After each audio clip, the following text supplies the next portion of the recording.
சென்னையில் 22 கேரட் ஆபரண தங்கத்தின் விலை கிராமுக்கு 80 ரூபாய் உயர்ந்து 6850 ரூபாய்க்கும், சவரனுக்கு 640 ரூபாய் உயர்ந்து ஒரு சவரன் 54,800 ரூபாய்க்கும் விற்பனை செய்யப்படுகிறது.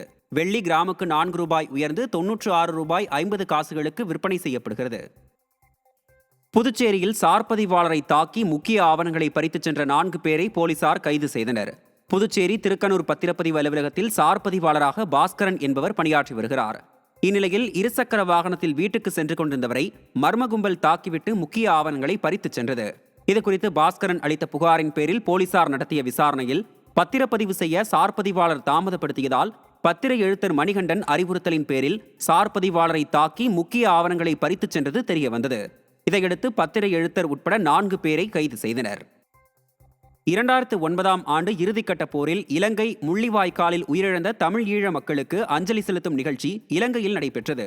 முள்ளிவாய்க்காலில் நடைபெற்ற இந்நிகழ்ச்சியில் பல்லாயிரக்கணக்கான மக்கள் கண்ணீர் மல்க அஞ்சலி செலுத்தினர். இதில் இலங்கை அரசியல் பிரமுகர்கள் மற்றும் மத குருமார்கள் பலரும் கலந்து கொண்டனர்.